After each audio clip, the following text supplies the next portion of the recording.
Daily. Taste the Daily. 108 பெற்று மிக இமாலய வெற்றி பெற்று, ஆனால் அவரால் முதல்வர் பதவியில் இப்பொழுது உட்கார முடியாது. இன்னொரு 10 சீட், ஏன்னா 108ல் ஒன்று குறைஞ்சிரும், 107. இன்னொரு அதாவது அந்த அந்த மொத்த கணக்கில் பார்த்தீங்கன்னா கூட 118 பதில் 117 வாங்கணும். இதுக்கப்புறம் ஒரு 6 மாதத்துக்குள்ளே நீங்கள் வந்து இடைத்தேர்தல் வச்சு அதுலேயும் தாவேகா தான் ஜெயிக்குன்னு வச்சுக்கிட்டா அதை பற்றி பிரச்சனை இல்லை. இந்த நம்பர் வந்து ரொம்ப இதுவாக இருக்கும்போது அந்த ஒரு சீட்டு ஜெயிக்கிறதும் முக்கியம். அந்த ஒரு இடைத்தேர்தலில் வந்து ஒரு கால் தாவேகா திடீர்னு வேற ஒரு கட்சி திமுக ஜெயிச்சிருச்சு, அதிமுக ஜெயிச்சிருச்சுன்னா பிரச்சனையாகிடும். கவர்னர் வந்து என்ன பண்ணுவார், யார் 118 வச்சுருக்காங்களோ அவங்களுக்கு கூட்டணியாக வச்சுருக்காங்களோ அதை வெரிஃபை பண்ணிவிட்டு அவர் வந்து ஆட்சி அமைக்க சட்டமன்றத்தை கூட்டிடுவார். இல்லைன்னா என்ன பண்ணுவார், சிங்கிள் லார்ஜஸ்ட் பார்ட்டி விஜய், அவரை கூப்பிட்டு ப்ரூவ் பண்ணுங்கன்னு சொல்லுவார். சப்போஸ் ப்ரூவ் பண்ண முடியலன்னா ஆட்சி கவுந்துரும். ஒரு மேரி மாதா, அது வேளாங்கண்ணி மாதாவுடைய ஆலயத்தில் போய் டிவிகே வாழ்க விஜய் வாழ்க அப்படிங்கிறது வந்து தவறான விஷயம். எந்த கோயிலுக்கு போகிறீங்களோ அந்த கோயில், முருகன் கோயிலுக்கு போனால் முருகன் வேல் ஆரோகரான்னு சொல்லுங்கள், மேரி மாதா கோயிலுக்கு போனால் மேரி மாதா வேளாங்கண்ணி சொல்லுங்கள், நாகூர் தர்காவுக்கு போனால் அல்லாஹ் அக்பர்னு சொல்லலாம். இதெல்லாம் வந்து அந்தந்த மதத்துக்குள்ளானது. அங்கே போய் டிவிகே வாழ்க விஜய் வாழ்க அப்படிங்கிறது வந்து ஒரு பண்பாடற்ற செயல். ஆனால் இந்த கலாச்சாரம், இந்த பண்பாடு, இந்த ஒரு இப்படிப்பட்ட ஒரு பிஹேவியர், இது வந்து அவர் கட்சிக்கும் நல்லதல்ல, தமிழ்நாட்டு மக்களுக்கும் நல்லதல்ல, அவருடைய தொண்டர்களுக்கு நல்லதல்ல. அதை விட முக்கியமாக இவருடைய நல்ல ஒரு பெயருக்கும் தலைமைக்கும் தலைமை பண்பிற்கும் அது நல்லதல்ல. அப்போ அந்த வகையில் இவர் முதல்ல யாரை மாற்றணும்னா, தமிழ்நாட்டு மக்களுடைய வாழ்க்கையை மாற்றுகிறதற்கு முன்னால் தன்னுடைய தொண்டர்களுடைய அந்த நடந்து கொள்ளும் நடவடிக்கை, அந்த முறை இருக்கு பாருங்க, அதை மாற்றம் செய்த பிறகுதான் இவரால் வந்து தமிழ்நாட்டில் மாற்றம் கொண்டு வர முடியும் என்பது என்னுடைய கருத்து. ஒரு கால் உளவுத்துறை மூலமா விஜய் முதல்வர் ஆவதற்கு வாய்ப்பு இருக்கிறது என்று தெரிந்து வந்ததா அரசியல், இதுக்கு ஒரு அரசியல் வர்ணம் பூசப்படுவாங்க. சிபிஐ நேர்மையாக விசாரித்தது என்றால் கூட அது உண்மையாக இருக்கலாம். நம்மளுமே என்ன நினைக்கிறோம்னா, விஜய் வேணும்ன்ட்டு அவருடைய தொண்டர்கள், அவரை பார்க்க வந்த ரசிகர்கள் ஒரு 41 பேரை கொலை பண்ணணுங்கிற எண்ணத்தோடு வர்றதுக்கு 1% கூட வாய்ப்பு இல்லை. விஜய் செய்தது வந்து கவனக்குறைவு, அதை தவறில் கொண்டு வரலாம், குற்றத்தில் வராது. அந்த வகையில் அவர் மீது குற்றம் இல்லை என்பது நிரூபணமானால் அதில் ஒரு நியாயம் இருக்கிறது. இப்போ வந்து என்னன்னா, ஒரு 10-12 சீட் தேவைப்படுது இல்லையா? அதிமுகவோடு ஜான் ஆரோக்கியசாமி ஆதவர்ஜுனா மூலமாக விஜய் தூது விட்டு பேசிக்கொண்டிருக்கிறார். அப்படி ஒரு கால் இதை மீறி வந்து அவர் ஒத்துக்கலைன்னால், யார், எடப்பாடி இந்த ஆதரவுக்கு உடச்சி அங்கிருந்து ஒரு 24 பேரை வந்து செங்கோட்டையன் வந்து நான் கூட்டிக்கிட்டு வர்றேன் அப்படின்னு செங்கோட்டையன் வந்து நம்பிக்கையாக சொல்கிறாரு.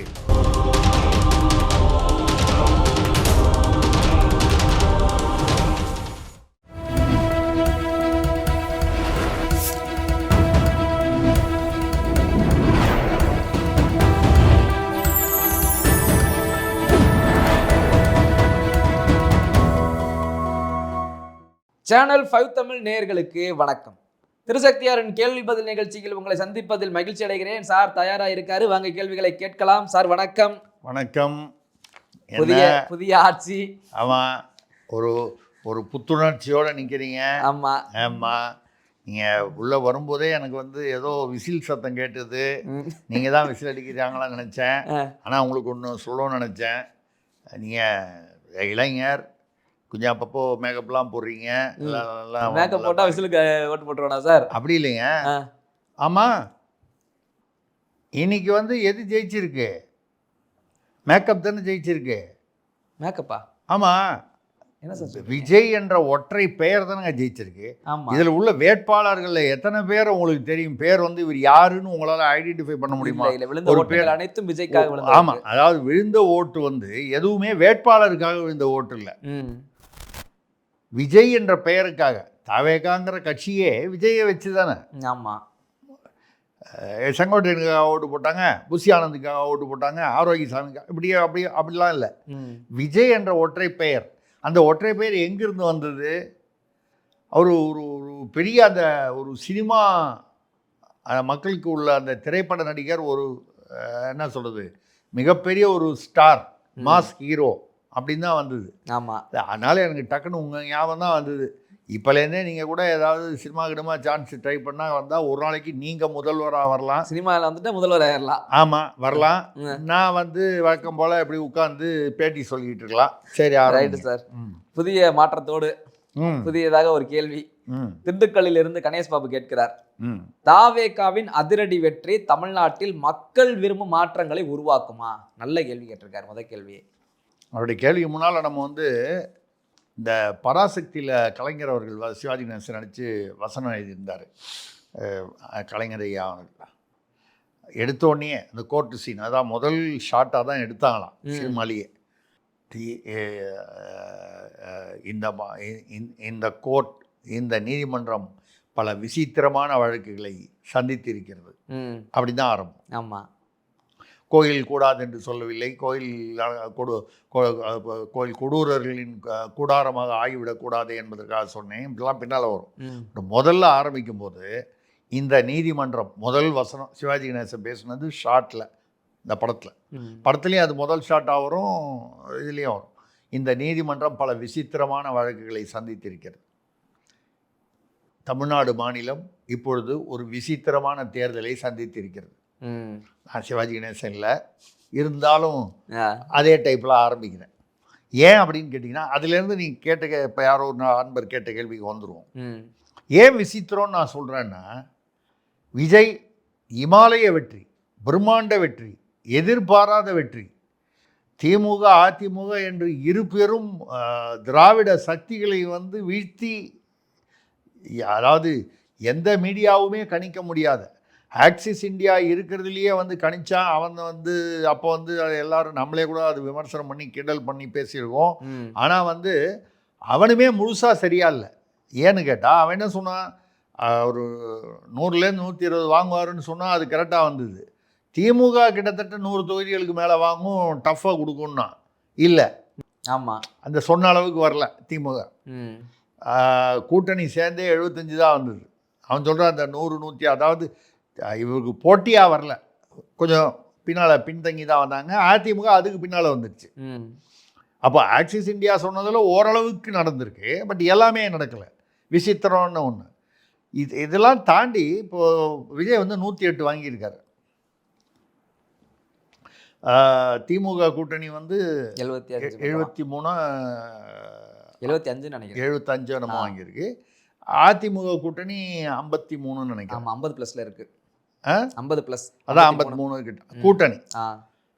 சரி, இப்போ பார்த்தீங்கன்னா விஜய் எடுத்துங்க, 2 இடத்துலையும் வெற்றி பெற்றார். பெரம்பூர்லேயும் வெற்றி, அதில் ஒன்று ரிசைன் பண்ணி தான் ஆகணும். திருச்சிக்கு ஏதாவது ஒன்று ரிசைன் பண்ணணும், திருச்சி கிழக்கு ரிசைன் பண்ணுவார் அப்படிங்கிறது ஒரு எதிர்பார்ப்பு இருக்குது. அது அவர் இஷ்டம், எது வேணாலும் ரிசைன் பண்ணலாம். 108 பெற்று மிக இமாலய வெற்றி பெற்று, ஆனால் அவரால் முதல்வர் பதவியில் இப்பொழுது உட்கார முடியாது. இன்னொரு 10 சீட், ஏன்னா 108ல் ஒன்று குறைஞ்சிரும், 107. இன்னொரு அதாவது அந்த அந்த மொத்த கணக்கில் பார்த்தீங்கன்னா கூட 118 பதில் 117 வாங்கணும். இதுக்கப்புறம் ஒரு 6 மாதத்துக்குள்ளே நீங்கள் வந்து இடைத்தேர்தல் வச்சு அதுலேயும் தாவேகா தான் ஜெயிக்குன்னு வச்சுக்கிட்டா அதை பற்றி பிரச்சனை இல்லை. இப்போ இந்த நம்பர் வந்து ரொம்ப இதுவாக இருக்கும்போது அந்த ஒரு சீட்டு ஜெயிக்கிறதும் முக்கியம். அந்த ஒரு இடைத்தேர்தலில் வந்து ஒரு கால் தாவேகா திடீர்னு வேற ஒரு கட்சி திமுக ஜெயிச்சிருச்சு, அதிமுக ஜெயிச்சிருச்சுன்னா பிரச்சனையாகிடும். அப்போது பார்த்தீங்கன்னா ஒரு 10-11 சீட்டு வந்து அவருக்கு தேவைப்படும். இப்போவும் சேர்த்து அந்த இடைத்தேர்தலில் மனசில் வச்சுக்கிட்டாலும் சரி. அப்போ 108 107னா ஒரு 10 சீட்டுக்கு குறைச்சிடலாமா? 10ன்றது ஏன்னாவது ஒருத்தனை வந்து 2 பேரை விலை கொடுத்து வாங்கி உனக்கு எம்எல்ஏ 5 வருஷம் நீ எம்எல்ஏவாக இருந்து எவ்வளோயா சம்பாதிப்ப, இவ்வளோ சம்பாதிப்ப, அதுக்கு மேலே இவ்வளோ கொடுக்குறேன்னு சொல்லி இதெல்லாம் வந்து அரசியலில் சகஜம். ஒரு 4 பேர் இழுத்துட்டாங்கன்னா அப்போ ஒரு 10-12 சீட்டாவது வந்து ஒரு சேஃப்டியாக வந்து அவர் வந்து வச்சுக்கிறது வந்து அவருக்கு ஆட்சியில். ஆக பிரம்மாண்ட வெற்றி பெற்றது வரைக்கும் விஜயால் இன்னைக்கு தேதிக்கு முதல்வர் நாற்காலி நிச்சயமா இல்லையான்னு தெரியல. ஏன்னா பெரும்பான்மையை நிரூபிக்க முடியலன்னு வைங்க சட்டமன்றத்தில். ஆமாம், இப்போ கவர்னர் வந்து என்ன பண்ணுவார், யார் 118 வச்சுருக்காங்களோ அவங்களுக்கு கூட்டணியாக வச்சுருக்காங்களோ அதை வெரிஃபை பண்ணிவிட்டு அவர் வந்து ஆட்சி அமைக்க சட்டமன்றத்தை கூட்டிடுவார். இல்லைன்னா என்ன பண்ணுவார், சிங்கிள் லார்ஜஸ்ட் பார்ட்டி விஜய், அவரை கூப்பிட்டு ப்ரூவ் பண்ணுங்கன்னு சொல்லுவார். சப்போஸ் ப்ரூவ் பண்ண முடியலன்னா ஆட்சி கவுந்துரும். நம்பிக்கை தீர்மானம் வந்து அடிபட்டு போச்சுனால் ஆட்சி கவுந்துரும். இப்போ விசித்திரம் என்னன்னு கேட்டிங்கன்னா, பிரம்மாண்ட வெற்றி, எதிர்பாராத வெற்றி பெற்ற விஜயால் எந்த முதல்வர் பதவியை நினச்சி அவர் வந்து அந்த வெற்றியை பெற்றாரோ அதெல்லாம் இன்றைக்கி உட்கார முடியல. இதுக்கப்புறம் இந்த கூட்டணி வரும், அதெல்லாம் பேசுவோம், என்னென்னலாம் பாசிபிலிட்டி இருக்குதுன்னு பேசுவோம், அது வரும். எதிர்க்கட்சி தலைவராக முன்னாள் முதல்வராக இருந்த ஸ்டாலின், அதாவது நேற்று வரை முதல்வராக இருந்த, இப்போ வரை முதல்வராக இருக்கக்கூடிய ஸ்டாலின் அவர்கள், திமுக தலைவர், அவர் தன்னுடைய தொகுதியில் வந்து தோற்றியிருக்கிறார். ஆமாம், குளத்தூர் தொகுதியில் ஒரு சிட்டிங் முதல்வர் தோற்றது. இது வந்து முன்னால் 1996 பர்கூரில் ஒரு தடவை நடந்திருக்கு.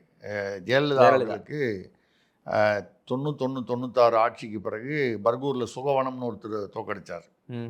அதாவது அதே மாதிரி காமராஜரும் தோற்றுருக்காரு, பக்தவத்சலமும் தோற்றுருக்காங்க, இதெல்லாம் நடந்திருக்கு, ஒன்றும் இல்லைன்னு சொல்லலை. பட் திமுகவில் நடக்கலை. ஐயா கருணாநிதி அவர்கள் சிட்டிங் முதல்வராக தோக்கலை, ஒரே ஒரு தடவை HV அண்டேட்டை தோத்துட்டாரு. கடைசி நிமிஷத்தில் எம்ஜிஆர் வந்து அதை கொஞ்சம் மாற்றி விட்டாருன்னு ஒரு தகவல் உண்டு. அதை தவிர்த்து பார்த்தீங்கன்னா தோக்கலை. அப்போ சிட்டிங் முதல்வராக ஸ்டாலின் அவர்களே இது 10வது முறை எம்எல்ஏ தேர்தலில் அவர் நிற்கிறது. 7 முறை ஜெயித்திருக்கிறார், 3 முறை தோற்றிருக்கிறார். ஆனால் முதல்வராக இருந்து தோற்றது இதான் முதல் தடவை. ஆமாம், சரி, ஒரு முதல்வராக இருந்தாரே, அவர் வந்து குறைந்தபட்சம் எதிர்க்கட்சி தலைவராக சட்டமன்றத்திற்குள் போக முடியுமா? இந்த முறை போக முடியாது. உதயநிதி ஸ்டாலின் அவர்கள் தான் எதிர்க்கட்சி தலைவராக போவார். அவர் ஜெயிச்சிருக்கார். சென்னையில் 2 தொகுதி சேகர்பாபு அவரும் ஜெயிச்சிருக்காங்க. ஆக விஜயால் இவ்வளவு பெரிய வெற்றி பெற்று முதல்வர் நாற்காலி இன்னும் நிச்சயமில்லை. நான் நிச்சயமில்லைன்னு சொல்லலை, இன்னும் நிச்சயமில்லை. இவர் ஸ்டாலின் அவர்கள் முதல்வராகவே இருந்து 200 சீட்டு பிடிப்போன்னு சொன்னவர் சட்டமன்றத்துக்குள்ளேயே போக முடியாத அளவுக்கு ஒரு எதிர்க்கட்சி தலைவர் கூட ஆக முடியாத நிலைமைக்கு. சரி, எடப்பாடி தமிழ்நாட்டிலேயே மிக அதிக வாக்கு எண்ணிக்கையில் ஜெயிச்சவர் அவர் தான். 98,000 சொச்சம். ஆமாம், பாக்கி யாருமே, அதுக்கப்புறம் யாரோ 93 அதெல்லாம் இருக்காங்க, 93,000 இருக்காங்க தாவேகால சில பேர். ஆமாம், நம்ம 98,000 கிட்டத்தட்ட 1,00,000 வாக்குகள் வித்தியாசத்தில் ஜெயித்தவர் தமிழ்நாட்டிலேயே எடப்பாடி அவர் தான்.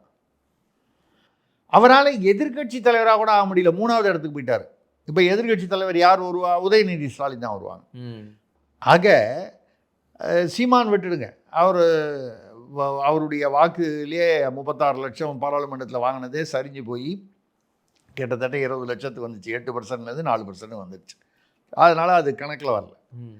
இவங்க 3 பேரும் வெற்றி யாருக்கு? விஜய்க்கு முதல்வர் பதவி நிச்சயமாக இன்னும் தெரியல. வரமாட்டார் நம்ம சொல்ல, தெரியல இன்னும் எப்படி வரப்போகிறாரு. அதுக்கு சில கணக்குகள்லாம் வரணும், சில ஆதரவுகள் கூட்டணிகள் வரணும். இதெல்லாம் எப்படி வரப்போகுதுன்னு தெரியல. ஸ்டாலின் அவர்கள் 200 சீட்டு ஜெயிப்பேன், 210 சீட்டு ஜெயிப்பேன்னு சொன்னவர் சட்டமன்றத்துக்குள்ளேயே போக முடியாத அளவுக்கு தோல்வி அவருக்கு. ஆமாம், கட்சிக்கும் தோல்வி அவருக்கு. எடப்பாடி 1 லட்சம் வாக்குகள் கிட்டத்தட்ட வித்தியாசத்தில் வந்து அவருடைய தொகுதியில் ஜெயித்திருக்கிறார். ஆனால் அவருக்கு வந்து 3வது இடம், எதிர்க்கட்சி தலைவர் பதவி கூட அவருக்கு கிடைக்காது. இப்படிப்பட்ட ஒரு விசித்திரமான ஒரு இது.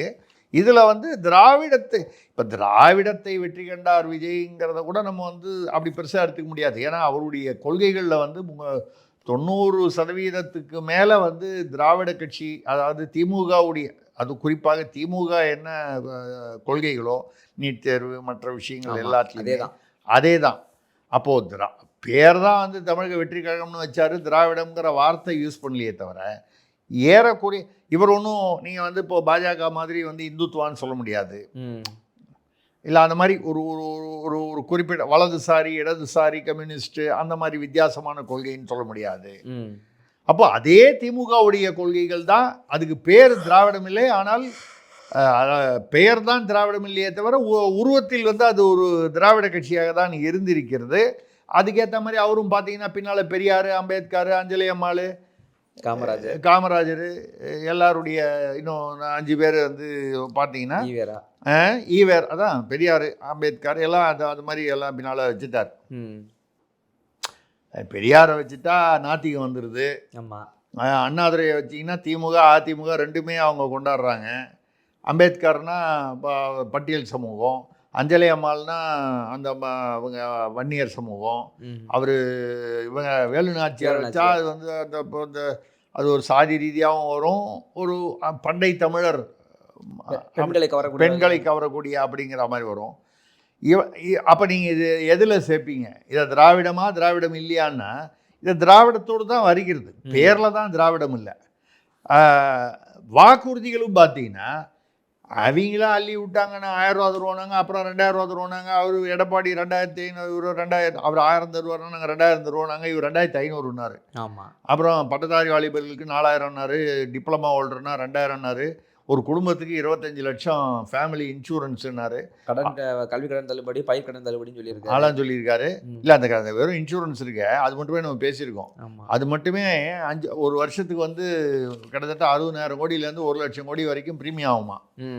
ஏற்கனவே 10 லட்சம் கோடி கடன் இருக்கும்போது எங்கிருந்து வந்து வெறும் இன்சூரன்ஸுக்கு மட்டுமே 5 லட்சம் கோடி வரும் 5 வருஷத்தில். அதுக்கப்புறம் மற்றதெல்லாம் இருக்குது. அப்போது எப்படி இதெல்லாம் நிறைவேற்றுவார்? அதுக்கு முன்னால் வந்து கொஞ்சம் முன்னால் வந்து கார் கொடுப்பேன், பைக்கு கொடுப்பேன்னாரு. நல்ல வேலை இறுதி தேர்தல் இருக்கையில் அதெல்லாம் காணும். ஆமாம், ரைட்டு.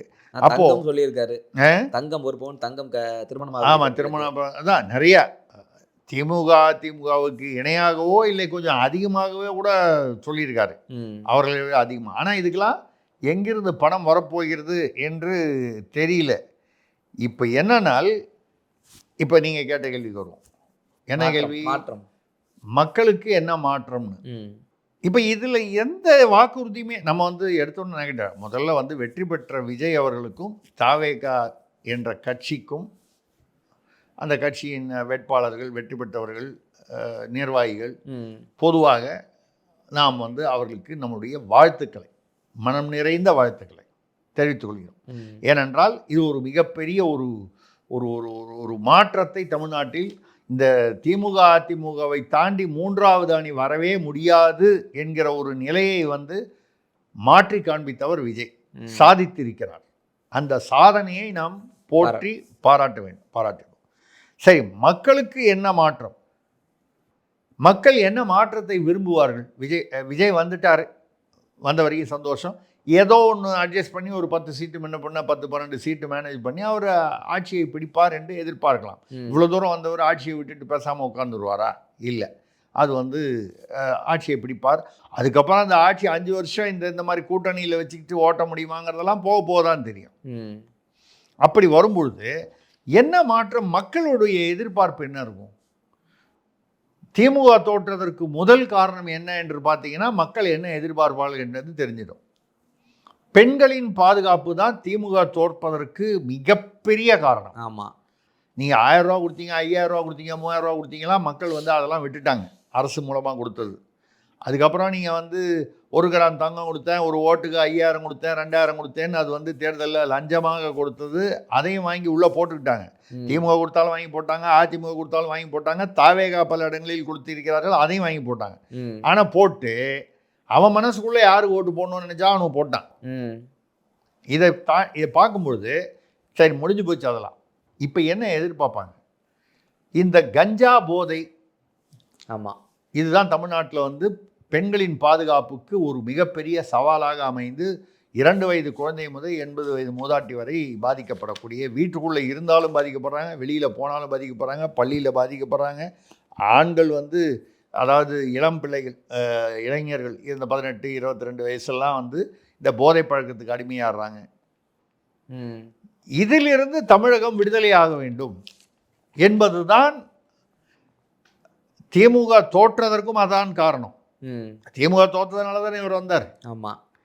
அப்போ இவரிடம் எதிர்பார்ப்பது முதல் எதிர்பார்ப்பு என்னவா இருக்கும்? மாற்றம், போதைப்பொருள். இந்த போதைப்பொருள், ஏன்னா போதைப்பொருள் கஞ்சா இது குறைஞ்சதுனாலே டாஸ்மாகை மூடிடுவார்னு யாரும் எதிர்பார்க்க மாட்டாங்க.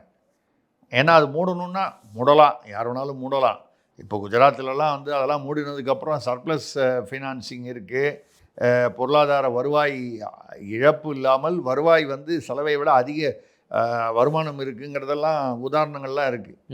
நம்ம அதெல்லாம் விட்டுருவோம். தமிழ்நாட்டில் அவ்வளோ சீக்கிரம் வந்து மதுக்கடைகளை மூடுவது என்பது ஒரு கொள்கை முடிவை யாரும் எடுக்கிறதுக்கு யோசனை பண்ணுவாங்க.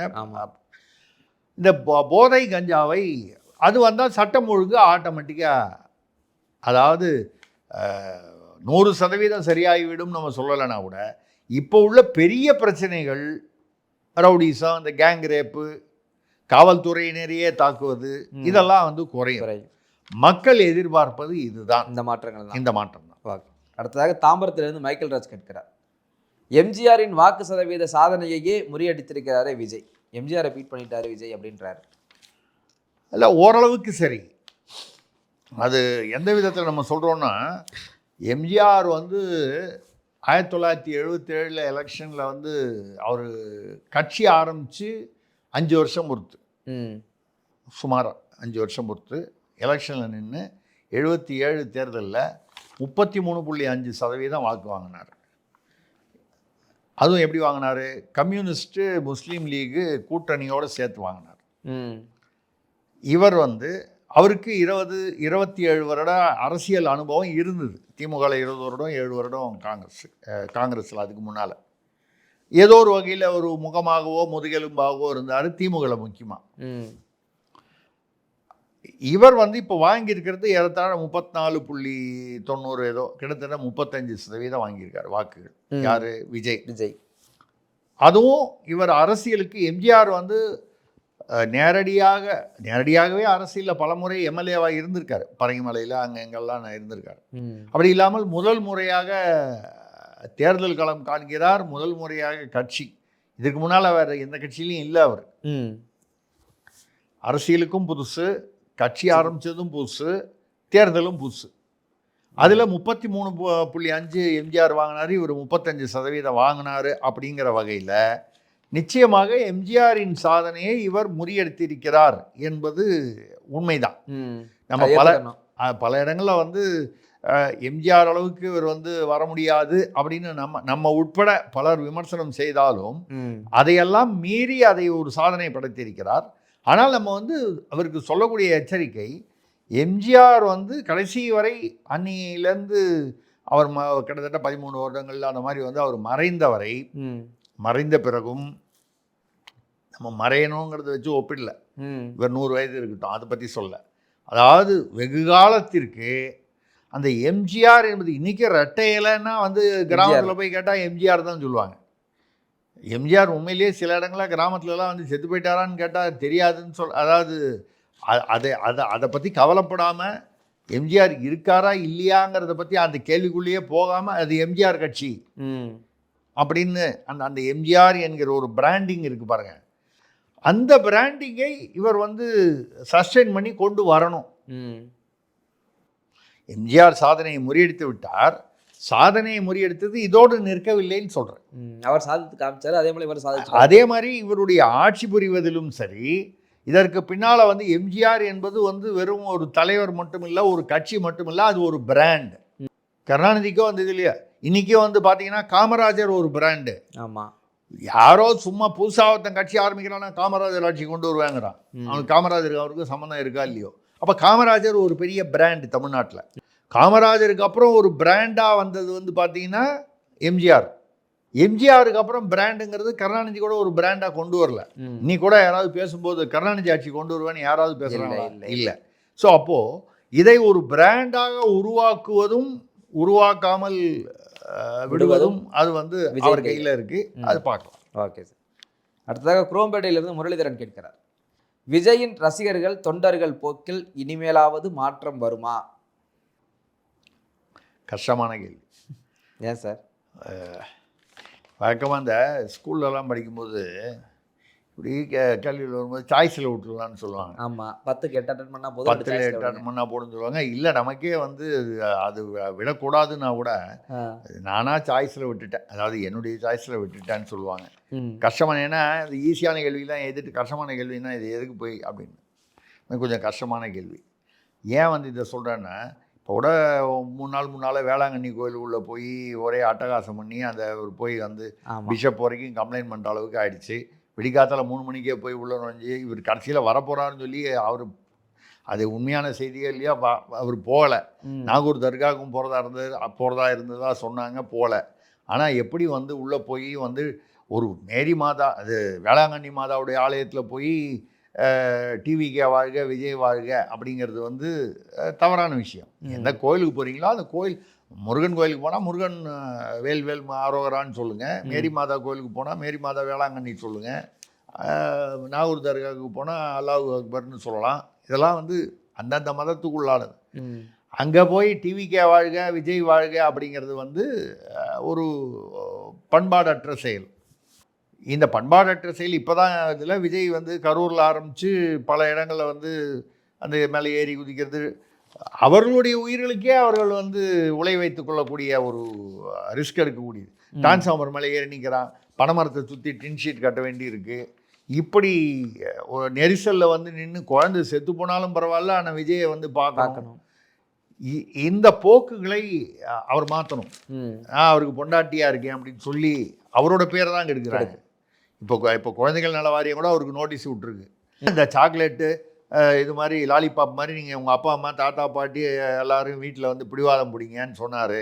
அதனால் வந்து சில பேர் வந்து நாளைக்கு விஜய் ஆட்சிக்கு வரலன்னு குழந்தைங்களுக்கு விஷம் வச்சு கொண்டுடுவார். நல்ல வேறு ஆட்சிக்கு வந்துட்டார், இல்லைனா அது வேறு ஒரு பிரச்சனையாக இருக்கும்.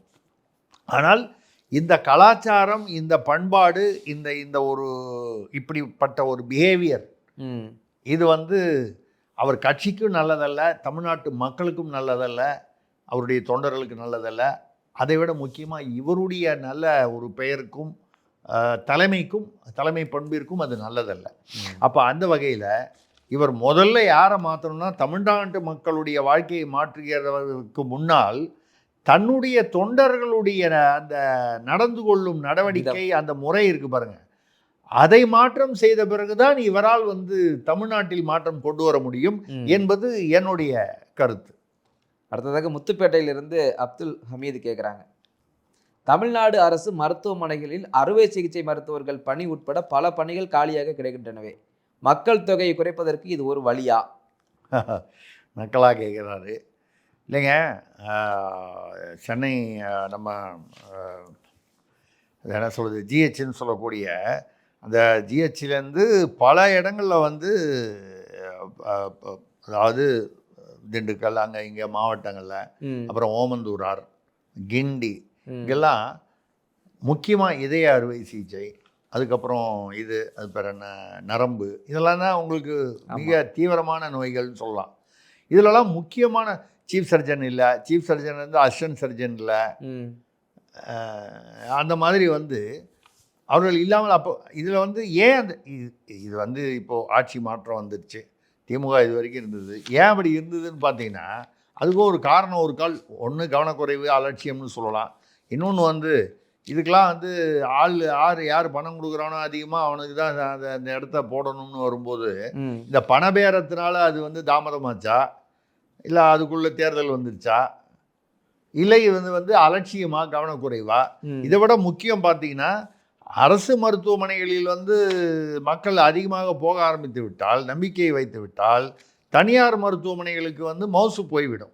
தனியார் மருத்துவமனைகளை, பெரிய பெரிய தனியார் மருத்துவமனைகளை நடத்துவதில் யாருன்னா, ஒன்றுனா திமுக சேர்ந்தவர்கள், திமுக சம்பந்தப்பட்டவர்கள், அல்லது திமுகவிற்கு வேண்டியவர்கள். திமுகன்னு பெரும்பான்மையாக சொல்கிறோம், 1-2 திமுக அல்லாத மற்ற கட்சிகளுக்கும் சம்பந்தம் இருக்குது. திமுகவை மட்டும் நம்ம அதில் வந்து சொல்ல முடியாது. அப்போது இந்த நிலை மாற வேண்டுமானால் மக்களுக்கு ஏற்ற மாதிரி, மக்கள் பயன்படுற மாதிரி, அதாவது ஏழை மக்கள் பயன்படுற மாதிரி. இப்போ கூட நம்ம போன தடவை பேசணும், நேபாள மன்னர் பாலேந்தர் ஷா வந்தார், அவர் வந்து எல்லா மருத்துவமனைகளிலும் 20% வந்து ஏழைகளுக்கு படுக்கைகளை ஒதுக்கணும். இதை மாதிரி ஏதாவது தனியார் மருத்துவமனையிலையும் ஒதுக்கணும்னு சொல்லி கொண்டு வந்தால் தான் அரசு மருத்துவமனையில் ஒழுங்காக வரும். நீங்கள் அரசு மருத்துவமனையில் ஒதுக்கணும்னு சொன்னீங்கன்னா அவன் ஒதுக்குறேன்னு சொல்லி அதுக்கு தனியாக லஞ்சம் வாங்குவான். ஸோ அந்த வகையில் இது மாற வேண்டும். இப்பொழுது அது விஜய் கையில். Okay sir. அடுத்ததாக காரைக்குடியிலிருந்து கதிரேசன் கேட்கிறார், நானும் ஒரு கடல் கொள்ளையன் தான் என்று மார்த்தட்டுகிறாரே அமெரிக்க அதிபர் ட்ரம்ப். அந்த ஆள் பண்ணுற கிறுக்குத்தனத்துக்கு எல்லையே இல்லாமல் போச்சு. கப்பல்லாம், இந்த ஆர்முஸில் வர கப்பல்லாம் வந்து அங்கங்கே பிடிச்சி அதில் உள்ள எண்ணெயெல்லாம் வந்து எடுத்துட்டு கேட்டால், நான் ஒரு கடற்கொள்ளையன் தான், அப்படி தான் எடுப்பேங்கிறாரு. இந்த எண்ணெயை கைப்பற்றுகிறார். அந்த எண்ணெய் ஏன்னா அது ஐரோப்பாவுக்கு போகுது. அவர் சொல்கிற மாதிரி இப்போ ஜெர்மனி, ஃப்ரான்ஸு, பிரிட்டன்லாம் வந்து முன்னால் வந்து அமெரிக்கா என்ன சொன்னாலும் ஜால்ரா போடுவாங்க. ஆமாம். இப்போ அது இல்லாமல் எதிர்த்து பேசுகிறாங்க. அதனால் அவர் வந்து கடுப்பாகி ஈரான் வந்து கடற்கொள்ளையர் மாதிரி வந்து கப்பலை சூறையாடி எண்ணெய் எல்லாம் எடுத்துகிட்டு போகிறாரு. ஆமாம், நானும் ஒரு கடற்கொள்ளையன் தாங்க. அது ஒரு ஒரு ட்ரம்ப்புனாலே இப்போ எல்லோரும் சாதாரணமாக பேசும்போது யாராவது கொஞ்சம் ஒரு முட்டாள்தனமாகவோ வித்தியாசமாகவோ பேசினால் என்ன ட்ரம்ப்புத்தனமாக பேசுகிறியே அப்படின்னு சொல்கிற அளவுக்கு அவர் புகழடைஞ்சிட்டாரு. ஆனால் ஒன்று நம்ம இப்படி பார்க்குறோம், அவர் வெளிப்படையாக நான் வந்து ஒரு கடற்கொள்ளையர்னு சொல்லிட்டு அவர் பண்ணார். இந்தியாவில் அரசியல் பல மாநிலங்களில் தமிழ்நாடு உட்பட கொள்ளையர்கள், ஆனால் அவர்கள் வந்து வேறு வேறு பெயர்களில் அரசியல்வாதிகள், அமைச்சர்கள், அதிகாரிகள் என்ற பெயரில் நடமாடுகிறார்கள். இவர் அட்லீஸ்ட் வெளிப்படையாக சொல்லிட்டார், அவ்வளோதான். Okay sir. அடுத்ததாக புதுக்கோட்டையிலிருந்து வெள்ளைச்சாமி கேட்கிறார், 2026 மாநில தேர்தலில் சட்டா பஜார் சூதாட்ட சந்தையில் தமிழ்நாடு முடிவுகள் தான் அதிக பரபரப்பாமே. ஆமாங்க, சட்டா பஜாருங்கிறது இந்த இல்லீகல் பெட்டிங், சட்டவிரோதமான சூதாட்டம். அதில் வந்து அமெரிக்காவில் பாலி மார்க்கெட்னு ஒன்று இருக்குது. அவன் அமெரிக்காவில் உட்காந்துக்கிட்டு தமிழ்நாடு எலெக்ஷன் பேரில் அங்கே பெட்டு கட்டுறாங்க. பெட்டு கட்டுறவன் அமெரிக்காவில் தான் கட்டணும்னு இல்லை, இந்தியாவிலேருந்தும் கட்டலாம். அதாவது ஆன்லைன், நீங்கள் எந்த உலகத்தில் எந்த மூலையிலேருந்து கட்டலாம். அதில் ஏறத்தாழ $20 மில்லியன். $1 மில்லியன் இன்றைக்கி வந்து கிட்டத்தட்ட ஒரு 10 கோடி ரூபா. 10 கோடி ரூபான்னா அதை 200 கோடி ரூபா கிட்டத்தட்ட. அந்த பாலி மார்க்கெட்டில் மட்டும் தமிழ்நாடு அரசியல் பேரில் வச்சுருக்காங்க, யார் ஜெயிப்பான்னு. இப்போ திமுக பேரில் கட்டியிருந்தான்னு வைங்க, அவெல்லாம் அவுட்டு. தாவே கவையில் கட்டினவங்களுக்கு நல்ல இன்கம். ஆமாம், வழக்கமாக பார்த்தீங்கன்னா பெரும்பாலானவங்க வந்து ஒரு கட்சி எந்த கட்சி கட்டானோ அவனுக்கு வந்து பணம் எதிர்பாராத ஒரு ரிசல்ட் வந்ததுன்னா மிக குறைவானவர்களுக்கு அதிகமான பணம் கிடைக்கும், மிக அதிகமானவர்களுக்கு நஷ்டம் வரும். ஆமாம், அந்த கம்பெனிக்காரங்க நடுவு கம்பெனின்றது இதெல்லாம் வந்து சட்டவிரோதம். கம்பெனினா அந்த கம்பெனியே சட்டவிரோதமாக இருக்கும், ஒரு சிண்டிகேட் மாதிரி இருக்கும். இது வந்து இதில் ஆச்சரியம் என்னென்னா, மேற்கு வங்காளத்தில் இவ்வளோ பெரிய கடைசியில் பிஜேபி வந்து மிகப்பெரிய வெற்றி அடைஞ்சிட்டாங்க. மேற்கு வங்காள முதல்வர் அந்த அம்மா வந்து மம்தா பானர்ஜி 2 இடத்துலையும் தோத்துட்டாங்க. ஆமாம், பவானிபூர்லேயும் தோத்துட்டாங்க, நந்திகிராம்லையும் தோத்துட்டாங்க. மிகப்பெரிய தோல்வி அது. இந்த முறை தான் வந்து கேரளாவில் வந்து ஆட்சியை இழந்தால் கூட பினராயி விஜயன் வந்து அவர் மட்டும் தேர்தலில் ஜெயிச்சிட்டாரு முதல்வரில். அஸ்ஸாமில் அவர் ஜெயிச்சிட்டாரு, சர்மா ஹேமந்த் பிஸ்வந்த் சர்மா. பாண்டிச்சேரியில் முதல்வர் ரங்கசாமி ஜெயிச்சிட்டாரு. ஸோ ஒரு 3 முதல்வர் ஜெயிச்சாங்க, அதில் 2 பேர் ஆட்சியை தக்க வச்சாங்க. ஒருத்தர் பினராயி விஜயன் விட்டுட்டாரு, 2 பேர் வந்து ஆட்சியும் விட்டுட்டு சீட்டையும் விட்டுட்டாங்க, மம்தாவும் முதல்வரும். இதெல்லாம் தாண்டி அவர் கேட்குறது என்ன கேட்குறாரு, சூதாட்டம். ஆமாம். அப்போது எதுக்காக சொல்கிறேன்னா, மேற்கு வங்காளத்தில் அது ஒரு மிகப்பெரிய, தமிழ்நாடு மேற்கு வங்காளம் 2 தான் இந்த 5. ஏன்னா அஸ்ஸாம்லேயும் பாண்டிச்சேரியிலையும் பிஜேபி தான் வருங்கிறது ஏற்கனவே எதிர்பார்த்தது. கேரளாவில் காங்கிரஸ் தலைமையிலான அரசு மாறும் அப்படிங்கிறதும் எதிர்பார்த்தது. ஆமாம், இங்கே எதிர்பாராதது திடீரென்று ஒரு ஆச்சரியமான ஒரு முடிவுன்றது ஒன்று மேற்கு வங்காளம், இன்னொன்று தமிழ்நாடு. இதில் மேற்கு வங்காளத்தில் வந்து தமிழ்நாடில் எவ்வளோ பெட்டு, தமிழ்நாடு பேரில் எவ்வளோ அந்த எலெக்ஷனில் பெட்டு கட்டினவங்கள 1/4 பகுதி தான். அதாவது மேற்கு வங்காளத்தை போல் இங்கே 4 பகுதி தமிழ்நாடு. இப்போ தமிழ்நாடு அரசியலில் உலகம் பூராவும் வந்து எப்படி ஃபோக்கஸ் பண்ணுது, அமெரிக்காவில் வந்து மற்ற நாடுகளிலிருந்து இந்தியாவுக்குள்ளேருந்தும் வந்து கட்டுவான். ஆன்லைனில் கட்டும்போது நம்ம சென்னையிலேருந்தே கட்டுவான், சைதாப்பேட்டையிலேருந்தே கூட கட்டலாம். அப்படி ஒரு இது அது சட்டா பசாருங்கிறது. ஆனால் அந்த சட்டா பசார் இங்கே ராஜஸ்தான் ஜோத்பூர் பக்கத்தில் ஒன்று இருக்குது, அதுக்கு பேர் ஃபொலாடாவா என்னமோ ஒரு பேர்.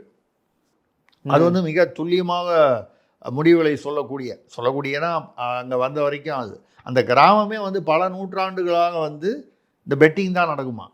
நீங்கள் மழை வருமா வராதா, காலங்காத்தால் அங்கே தொழிலே வந்து பெட்டிங் தான் அந்த கிராமத்தில். காலங்காத்தால் போய் 4 பேர் உட்காந்தான்னா இன்றைக்கி மழை வருமா வராது.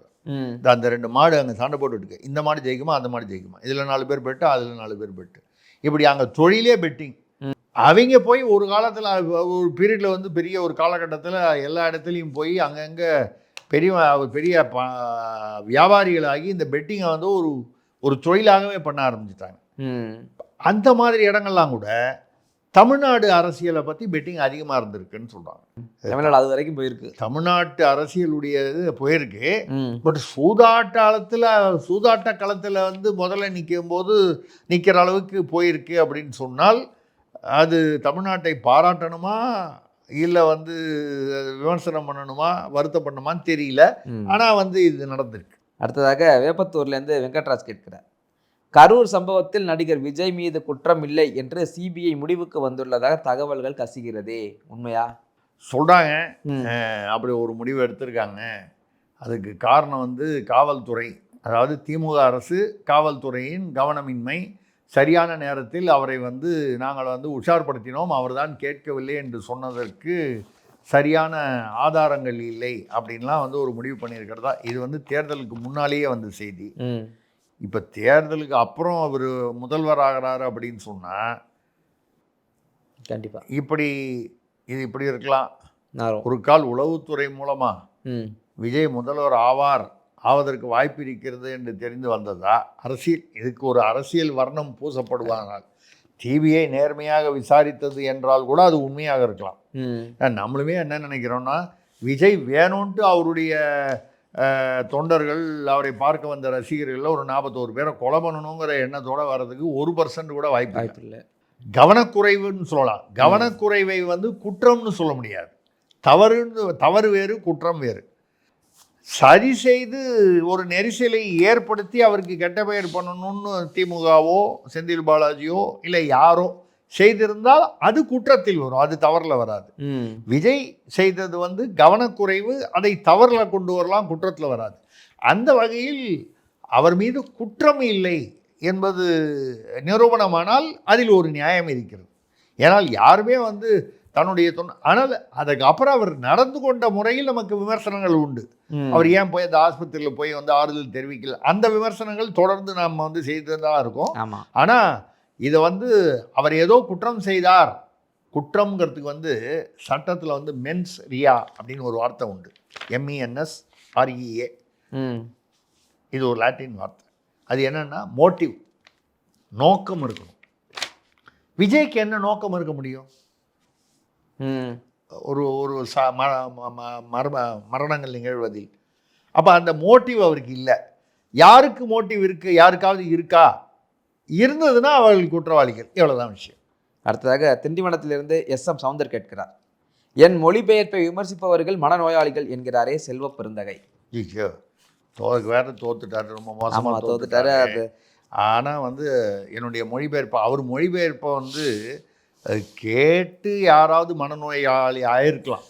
விமர்சிப்பவர்களே மனநோயாளி நான் வந்து இப்படி நினைக்கிறேன், இவருடைய மொழிபெயர்ப்பை யாராவது நம்பினா, இதுதான் அவர் ஆங்கிலத்தில் உள்ளதை தமிழில் கரெக்டாக மொழிபெயர்த்தான்னு யாரெல்லாம் நம்பினானோ அவன் தான் மனநோயாளி. இப்போ இவர் சொல்கிற மாதிரி விமர்சனம் பண்ணவன் மனநோயாளின்னு சொல்கிறார்ல. நமக்கு விழுந்த முதல் காதில் விழுந்த செய்தியை ராகுல் காந்திக்கு இது தெரிஞ்சு கோவப்பட்டு தான் இவரை வரவேணான்னு சொன்னார். அப்போ முதல் விமர்சனம் யார்கிட்டேருந்து வந்தது? ராகுல் காந்தி கிட்டேருந்து. அவ்வளோ பெரிய மனுஷன். இந்த ஒரு இண்டி கூட்டணியில் இருக்கக்கூடிய காங்கிரஸ் உடைய கிட்டத்தட்ட தலைவர் மாதிரி அவர். ஆமாம். அவரை போய் இப்படி வந்து மனநோயாளின்னு சொல்லாமல், ஏன்னா அவர் தான் விமர்சனம் பண்ணிவிட்டு நீங்கள் எங்கேயும் வர வேணான்னு சொன்னதாக பத்திரிகை தகவல்லாம் சொல்கிறாங்க. ஸோ அவரை சொல்லியிருந்தாலும் அது வந்து தவறான ஒரு இது. மக்களை சொன்னாலும் தப்பு. எனக்கு இங்கிலீஷ் தெரியல, இல்லை நான் படித்தது எனக்கு தெரிஞ்ச வரைக்கும் நான் வந்து சொன்னேன் அப்படின்னு சொன்னார், அது வரைக்கும் கரெக்டு. அவருக்கு ஆங்கிலம் எவ்வளோ தெரியுமோ சொன்னார், அது தவறாக இருந்தது, அவருக்கு அவ்வளோதான் தெரிந்தது. அதுக்காக விமர்சனம் பண்ணுறவங்களாம் மனநோயாளின்னு சொல்கிறது, அதுவும் ராகுல் காந்தி மாதிரி ஒருத்தரை மனசில் வச்சுட்டு சொன்னாரா இல்லையான்னு தெரியல. அப்படி சொல்லியிருந்தால் கட்டாயம் அது தவறு. இது தெரியறதுக்கு முன்னாலேயே அவரை பதவியிலேருந்து எடுக்கிறத முடிவு பண்ணிட்டாங்க. இப்போ அநேகமாக அது கன்ஃபார்ம் ஆகிடும். இது தெரிஞ்சதுன்னா அது இன்னும் கன்ஃபார்ம் ஆகிடும். அடுத்த ஒரு வாரத்துக்குள்ளே புதிய தலைவர் யாரோ அவங்க வந்துடுவாங்க காங்கிரஸுக்கு, தமிழ்நாடு காங்கிரஸ். ஓகே சார், கேள்விகள் எல்லாம் முடிந்தது. இன்றைய நாள் காதோடு. இப்போ காதோடு திருப்பி ஆட்சி விஜய் இதை சுற்றி தான் நம்ம உறுதியாகவில்லை, அது பெண்டிங்கில் இருக்கிறது இல்லையா. இப்போ வந்து என்னென்னா ஒரு 10-12 சீட்டு தேவைப்படுது இல்லையா? ஆமாம். இது எங்கேருந்து கிடைக்கும் அப்படின்னு பார்த்தீங்கன்னா, காங்கிரஸ் வந்து ஒரு 5 சீட்டு ஜெயிச்சிருக்காங்க. ஏற்கனவே அவங்க தாவேகாவோட போகணுன்ற முடிவில் தான் இருந்தாங்க. கிட்டத்தட்ட 90% நான் கூட தமாஷா சொல்லுது, பனையூர் வரைக்கும் போகிறதுக்கு நீலாங்கரை தாண்டிட்டாங்க. இந்த பனையூர் போகிறதுக்கு அந்த லெஃப்டில் திரும்புறதுக்கு முன்னால் திருப்பி ப. சிதம்பரம் ஐயா, சோனியா, பிரியங்கா சொல்லி அவர் வந்து திமுகவோட போட்டாங்க.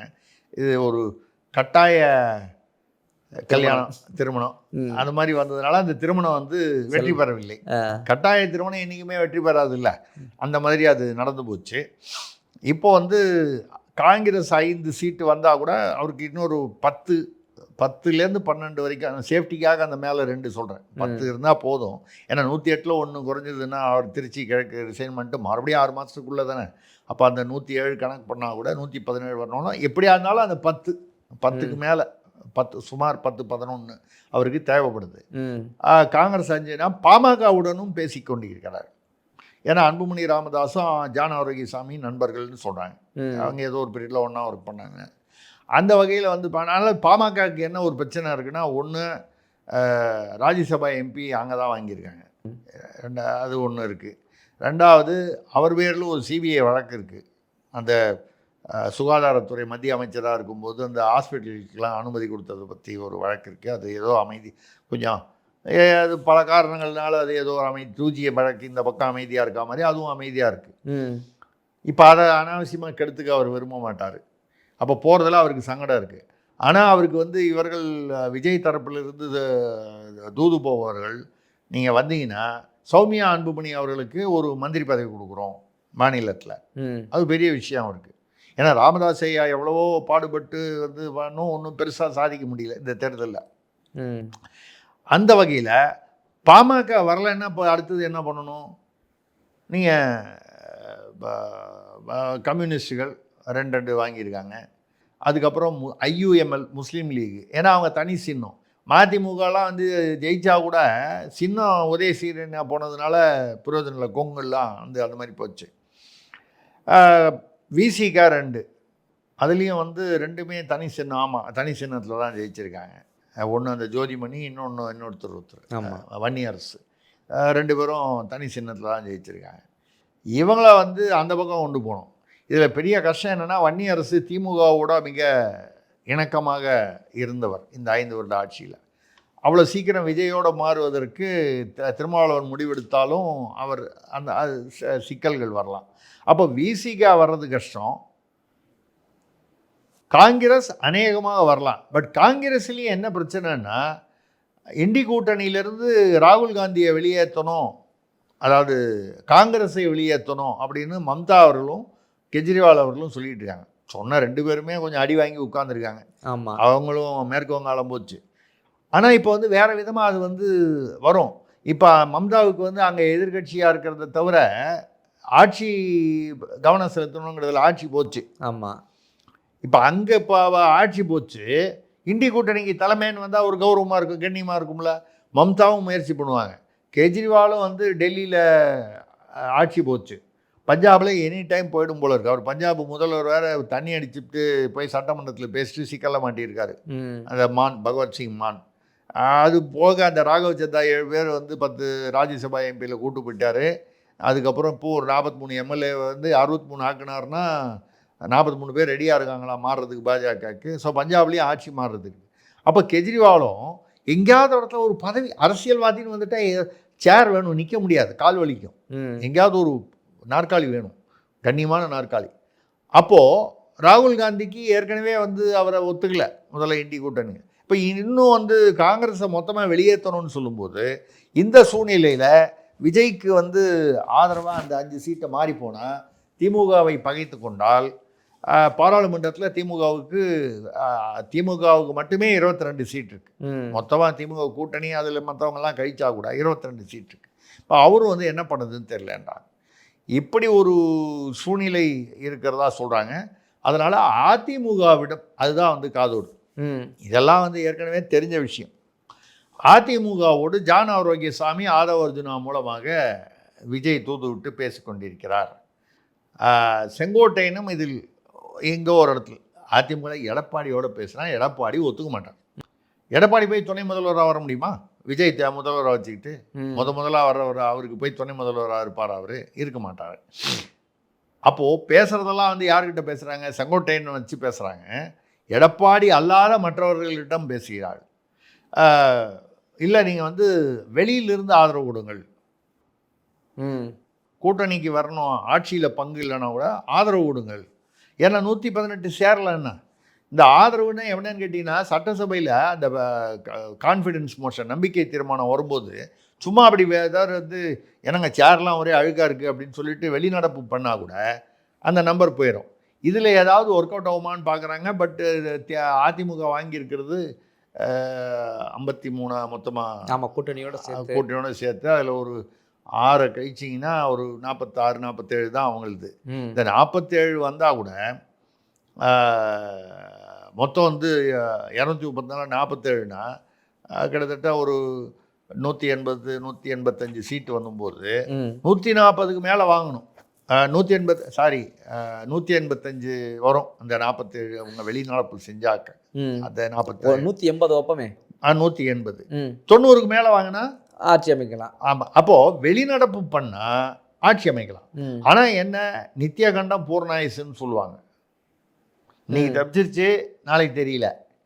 இந்த மாதிரி ஒரு ஆதரவுக்கு வந்து அதிமுகவுடன் ஒரு பேச்சு நடப்பதாகவும், அப்படி ஒரு கால் இதை மீறி வந்து அவர் ஒத்துக்கலைன்னால் யார், எடப்பாடி இந்த ஆதரவுக்கு உடச்சி அங்கிருந்து ஒரு 24 பேரை வந்து செங்கோட்டையன் வந்து நான் கூட்டிக்கிட்டு வர்றேன் அப்படின்னு செங்கோட்டையன் வந்து நம்பிக்கையாக சொல்கிறாரு. அவருக்கு உதவ வந்து ஆரோக்கியசாமி மற்றவங்களாம் ஆதவர்ஜுனெல்லாம் மற்ற விஷயங்களில் அவங்க வந்து உதவி பண்ணுவாங்க. அதெல்லாம் உதவி பண்ணுவாங்க. இப்போ இந்த தேர்தலையே எல்லாரை விட யார் குஷியாக இருக்காங்க சொல்லி பார்ப்போம். யார் வந்து ரொம்ப குஷியாக இருக்காங்க இந்த தேர்தலை பொறுத்த வரைக்கும்? தமிழ்நாடு தேர்தலை பொறுத்த வரைக்கும் விஜய் குஷியாக இருப்பார். ஒரு பெரிய வெற்றி. ஆமாம், அவரை தாண்டி திமுக குஷியாக இருக்காங்களோ? இல்லை, மார்ட்டின் குடும்பத்தினர். Correct sir. கட்சி ஒரு ஆள் வெற்றி. ஆமாம், அதிமுக லால்குடியில் வெற்றி பெற்றாங்க. ஆதவர்ஜுனா வெற்றி பெற்று அமைச்சராயிருவார். ஆமாம், அங்கே பாண்டிச்சேரியில் அவர் ஜோஸ், அவர் வந்து பாஜக கூட்டணியில் வந்து அவர் நிச்சயமா அமைச்சராயிடுவார். ஆமாம், எம்எல்ஏவாக இருப்பேன். 2 இடத்துல அமைச்சர், ஒரு இடத்துல 3 எம்எல்ஏ, அதில் 2 அமைச்சர். பாண்டிச்சேரியில் ஒன்று, தமிழ்நாட்டில் ஒன்று, ஒரு இடத்துல. இதை விட ஒரு குடும்பத்துக்கு சந்தோஷமான விஷயம், இப்போது ஸ்டாலின் குடும்பத்தில் கூட ஸ்டாலின் தோத்துட்டாரு, உதயநிதி ஜெயிச்சார். ஆமாம், இந்த மாதிரி பல இடங்கள்ல வந்திருக்கு. ஓரளவுக்கு இவர் பெரியசாமி பார்த்தீங்கன்னா, பெரியசாமி ஜெயிச்சிருக்காரு. அவர் பையன் செந்தில்குமார், அவனும் ஜெயிச்சிருக்காரு. செந்தில்குமாரா அவரும் ஜெயிச்சிருக்காரு. ஓரளவுக்கு சந்தோஷமா இருக்கு. அப்பா பையன் 3 பேர் குடும்பத்தில் ஜெயிச்சு, அதுவும் வேற கட்சியில். இப்போ பெரியசாமி எடுத்தீங்கன்னா கூட ஒரே கட்சி. ஸ்டாலினும் உதயநிதி ஒரே கட்சி. ரெண்டாவது அவங்க ஆட்சியை இழந்துட்டாங்க. இங்க பாருங்க, ஆட்சியை பிடிச்ச அமைச்சர், அங்கேயும் ஆட்சியை பிடிச்ச அமைச்சர். அதிமுக எதிர்கட்சியில் இருக்காங்க. ஏதாவது ஒரு முன்னப்பின்ன ஒரு கால அதிமுக ஆதரவுல தான் விஜய் கட்சி நடக்கணும்னா அப்போ லீவ் ஆரோஸ் முக்கியம். ஆமாம், இப்படி தமிழ்நாட்டிலேயே இருக்கிறதுலையே மகிழ்ச்சியான குடும்பம்னா லாட்ரி மார்ட்டின் குடும்பம் தான். ஸ்டாலினை விட மற்ற விஜய்க்கு வந்து வெற்றிங்கிற ஒரு சந்தோஷம், இது ஒரு வித்தியாசமான ஒரு மகிழ்ச்சி அப்படிங்கிற மாதிரி இதுதான் வந்து இன்னைக்கு உள்ளது. அதிமுகவுடைய ஆதரவை பெறலாம், அதாவது மறைமுக ஆதரவு. நான் சொன்ன மாதிரி இந்த கான்ஃபிடென்ஸ் மோஷன் வந்து செல்லுமா அப்படின்னு கேட்டிங்கன்னா, இதுக்கு பிரசிடென்ட் இதுக்கு முன்னால் நடந்திருக்கு. பஞ்சாபில் நடந்திருக்கு, ஒரிசாவில் நடந்திருக்கு, சட்டமன்றங்களில், பாராளுமன்றத்திலேயே நடந்திருக்கு. ஸோ இது உண்டு. கான்ஃபிடென்ஸ் மோஷன் அல்லது நோ கான்ஃபிடென்ஸ், நம்பிக்கை தீர்மானம் அல்லது நம்பிக்கையில்லா தீர்மானத்தில் ஏதோ ஒரு காரணத்தினால வெளிநடப்பு. காரணம் என்னவா இருக்கணும்னு முக்கியம் இல்லை. அந்த வெளிநடப்பை வச்சு பயன்படுத்தி உள்ளே இருக்கிறவங்க ஏதோ ஒரு மசோதாவை பாஸ் பண்ணுறதோ, நம்பிக்கையில்லா தீர்மானமோ, நம்பிக்கை தீர்மானமோ, இதெல்லாம் நடந்திருக்கு இதுக்கு முன்னால். இப்போ தமிழ்நாட்டிலையும் அந்த நிலைமை வரலாம் அப்படிங்கிறது. அதிமுக ஆதரவு இருந்தால் அவருக்கு எப்போ அங்கங்கே அந்த சீட்டு, அங்கே இந்த மற்ற சின்ன கட்சிகளுடைய ஆதரவு ஏதோ ஒரு காரணத்தமாக சரியாக வரலன்னா, அது அப்படி இல்லைன்னா அதை மீறி அதிமுகவில் வந்து உடச்சி எடுத்துகிட்டு வரலான்னு. பட் அது என்ன ஒரே பிரச்சனைன்னா, அடுத்த ஒரு 4 நாளுக்குள்ளே நடக்கணும். அது ஆமா, 10ஆம் தேதிக்குள்ள சட்டமன்றம் இறுதி ஆகணும். அதாவது லிஸ்ட் ரெடியாகி சட்டமன்றம் இதான்னு எல்லாத்தையும் கையெழுத்து வாங்கி தேவைப்பட்டால் நேரம் கொண்டு போய் நிறுத்த வேண்டிய அவசியம் வந்தால் நிறுத்தி சட்டமன்றத்துக்கு தேதி குறிச்சிடுவார். என்னைக்கு சட்டமன்றம் கூடுதுன்னு. யார்? கவர்னர். இப்போ அவர் 6 ஏக்கர் புறப்பட்டு சென்னை வந்துட்டார் அவர். அப்போ இப்போது இதெல்லாம் நம்ம சொல்கிறதெல்லாம் வந்து ஏதோ நெடுங்கால திட்டம்லாம் இல்லை. அடுத்த 48 மணி நேரத்துக்குள்ளே எப்படி நடக்குதுங்கிறத பொறுத்து இது வந்து இருக்குது. இவ்வளவு நிகழ்ச்சிகள் நடக்கலாம். காங்கிரஸ் வரலாம், கம்யூனிஸ்ட் வரலாம், முஸ்லீம் லீக் வரலாம், பாமக வரலாம், அதிமுக ஆதரவு கொடுக்கலாம், அதிமுகவை உடைப்பதற்கு வாய்ப்பு இருக்கலாம். ஏன்னா திமுகவை உடைச்சி கொண்டு வர்றது இப்போ இருக்கிற சூழ்நிலையில் கொஞ்சம் கஷ்டமாக இருக்கலாம். யார்? விஜய்க்கு ஆதரவு. அதனால் சொல்ல முடியாது. அதிமுகவை உடைக்கலாங்கும்போது திமுகவை உடைப்பது வந்து விஜயால் உடைக்க முடியுமா என்றால் கொஞ்சம் கஷ்டம். அது கடினம்.